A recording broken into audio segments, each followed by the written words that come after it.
намалување на платите на министрите кои се надлежни да го спроведат владиниот план за чист воздух, забрана за возење службени возила се дел од барањата на адвокатското друштво Постоловски, кој ќе ја тужи државата против загадувањето на воздухот.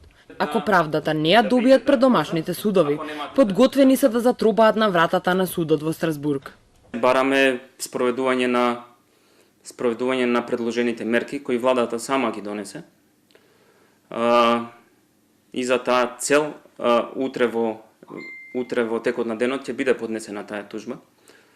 Сметаме дека ова е единствен начин за да се примора владата да превземе веќе мерки. Податоците на веб страницата на Мој воздух и денес покажуваат зголемено ниво на PM10 честички во воздухот.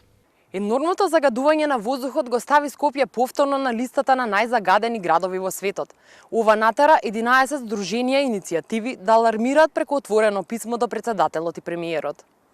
Во писмото адресирано до државниот врв и владата, активистите предлагаат неколку мерки: да се едуцираат граѓаните за штетноста од палење на депонии, армијата и полицијата ноќе да дежураат на терен за да се спречи палење на ѓубре. Да сметаме дека овие активности директно може да се мониторираат на терен од полицијата и од армијата и сметаме дека претседателот и премиерот имаат ингеренции и законски надлежности да ја активираат, така речено, полицијата и армијата со цел да се превенираат и да се спречат овие појави кои што дефинитивно го нарушуваат здравието, животот и имотот на граѓаните. Граѓаните кои зборуваа пред камерата на Телма, како главен виновник за аерозагадувањето го гледаат палењето на депониите, грејењето во домовите и автомобилите. Големо загадување прават возилата. Зошто? Затоа што ние не сме свесни колку возила се движат по улиците. Државата не може многу да направи за луѓето, треба сите сами свестат. Се знае каде кој отпад треба се фрла. Затоа имаме рециклирање, каде се фрла отпад од сите работи. За градот да биде чист треба јака свест кај луѓето.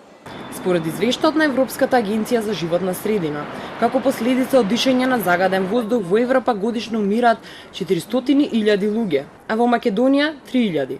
И по овој податок сме на врвот на светските листи, имајќи го предвид фактот дека во Германија, која има 80 милиони жители, годишно умираат 62.000 луѓе поради аерозагадувањето.